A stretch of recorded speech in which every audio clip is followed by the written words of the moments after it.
Hi friends, പുതിയൊരു വീഡിയോയിലേക്ക് എല്ലാവർക്കും സ്വാഗതം. അപ്പോഴേ ഞാൻ ഒരുങ്ങിയൊക്കെ നിൽക്കുന്നത് ഇന്ന് അമ്മയുടെ അച്ഛൻ്റെ അടുത്തോട്ടൊന്ന് പോകാമെന്ന് വിചാരിച്ചാണ് ഒരുങ്ങിയൊക്കെ നിൽക്കുന്നത്. അപ്പോഴും ഞാനും ചേട്ടനും കൂടാണ് വീട്ടിലേക്ക് പോകുന്നത്. അപ്പം പോയ വഴിക്കൊരു ചിക്കൻ കടയിൽ കയറിയിട്ട് കുറച്ച് ചിക്കനും കൂടെ മേടിച്ചുകൊണ്ട് പോകാമെന്ന് വിചാരിച്ചു. അങ്ങനെ ചിക്കൻ മേടിക്കാനായിട്ട് ചേട്ടനും കടയിലോട്ട് പോയിട്ടുണ്ട്. അങ്ങനെ ചിക്കനൊക്കെ വാങ്ങി ഞങ്ങൾ വീട്ടിലേക്ക് പോയി. അപ്പം നമ്മൾ വീട്ടിലെത്തിയിട്ടുണ്ട്. ഇത് അനിയത്തിയുടെ വീടാണ്. അനിയത്തിയുടെ വീട്ടിൻ്റെ മുറ്റത്തൂടാണ് അമ്മയുടെ വീട്ടിലേക്ക് കയറിപ്പോകുന്നത്.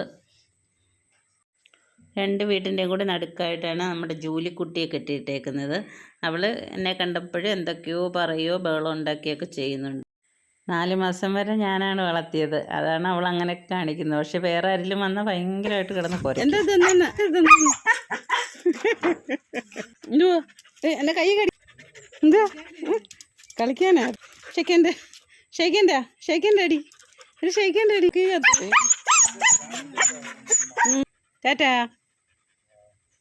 പോട്ടെ എന്ന് പറഞ്ഞപ്പം ജോലിക്കുട്ടി മിണ്ടാതെ ഇങ്ങനെ നിൽക്കുകയാണ്. അങ്ങോട്ട് അമ്മയുടെ അച്ഛൻ്റെ കൃഷി കിടക്കുകയാണ്.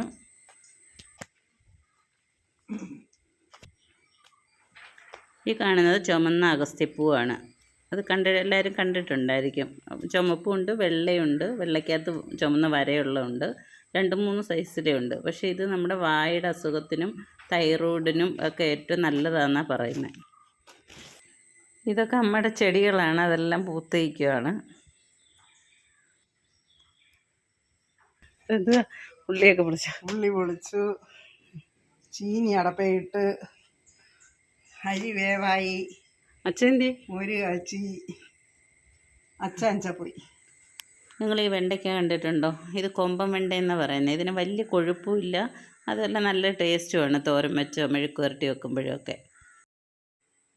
അപ്പോഴേ ഇത് പെരുംജീരകമാണ്. അമ്മ കടയിൽ നിന്ന് മേടിച്ചുകൊണ്ട് വന്നതിൽ നിന്ന് ഇച്ചിരി ഇട്ട് കിളിപ്പിച്ചതാണ്. അതുകൊണ്ട് നല്ല പോലെ ജീരകമെല്ലാം പച്ചയായിട്ട് നിൽക്കുന്നുണ്ടോ? ഈ പച്ച ജീരകം ഇറച്ചിയൊക്കെ വേവിക്കുമ്പോഴും ഇട്ട് കഴിഞ്ഞാൽ നല്ല മണമാണെന്ന് അമ്മ പറയുന്നു. അതിൻ്റെ പൂ കാണാൻ നല്ല ഭംഗിയുണ്ട്. അതുകൊണ്ട് ഒരു കൊലയായിട്ട് ഓരോരോ കൊച്ചു കൊച്ചു കൊലകളായിട്ട്, അതുപോലെ തന്നെ അതിനകത്ത് ജീരകം പിടിക്കുന്നതും. അതുകൊണ്ട് അമരപ്പയർ കിളിച്ചിരിക്കുന്നുണ്ടോ? അതുകൊണ്ട് അതും കൊലയായിട്ട് ഇങ്ങനെ പിടിക്കുക. ഇത് കൃഷിഭവനിൽ നിന്ന് തൈ കിട്ടിയതാണ്, അത് നട്ടതാണ്. അത് നല്ലപോലെ പിടിക്കുന്നുണ്ട്. അങ്ങനെ വീഡിയോ എടുപ്പൊക്കെ നിർത്തി വെച്ചിട്ട് ഡ്രസ്സൊക്കെ മാറി ഞാൻ അമ്മയെ കൂടെ സഹായിക്കാമെന്ന് വിചാരിച്ച് അടുക്കളയിലോട്ട് പോയി. അപ്പോഴമ്മ വെണ്ടയ്ക്ക മെഴുക്ക് പുരട്ടി ഉണ്ടാക്കുമായിരുന്നു. ആ ചീനിച്ചട്ടി ഉണ്ടോ? അത് ഒരു 40 വർഷത്തിൽ പുറത്ത് പഴക്കമുണ്ടെന്ന് അമ്മ പറഞ്ഞു. ചീനിച്ചട്ടി എണ്ണ കുടിച്ച് ഇങ്ങനെ ഇരിക്കുകയാണ്, കറുപ്പ് കളറായി. ഇതിനകത്ത് എന്തെങ്കിലും മെഴുക്ക് പുരട്ടിയൊക്കെ വെച്ചാൽ തോനെ എണ്ണ ഒഴിക്കണ്ട, കുറച്ച് എണ്ണ ഒഴിച്ചാൽ മതി. അപ്പോഴേ നമ്മുടെ ചിക്കനൊക്കെ വെന്തിട്ടുണ്ടായിരുന്നു. അങ്ങനെ അനിയത്തിയും മോളെയും കൂടെ ഒക്കെ വിളിച്ച് ഞങ്ങളെല്ലാവരും കൂടെ ചോറൊക്കെ കഴിച്ച് അതിനുശേഷം കുറച്ച് നേരം കിടന്ന് ഉറങ്ങി എണീറ്റപ്പോഴേക്കും 5 മണിയായി.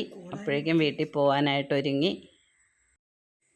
തോരനും മെഴുക്ക് പുരട്ടിയൊക്കെ ഉണ്ടാക്കാനായിട്ട് മത്തയിലയും വെണ്ടയ്ക്കായും അഗസ്ത്യച്ചീരയുടെ പൂവും എല്ലാം എടുത്തിട്ടുണ്ട്. പിന്നെ ചെടിയുടെ അരി, ഇഞ്ചി, വളരിപ്പയർ, എല്ലാ സാധനങ്ങളും കുറേശ്ശെ എടുത്തിട്ടുണ്ട്. അങ്ങനെ ചന്തയ്ക്ക് പോയ പോലെ കുറേ പച്ചക്കറികളും ഒക്കെ ആയിട്ട് ഞങ്ങൾ വീട്ടിലേക്ക് പോകാനിറങ്ങി. അപ്പോഴിന്നത്തെ വീഡിയോ ഇത്രയൊക്കെ ഉള്ളൂ.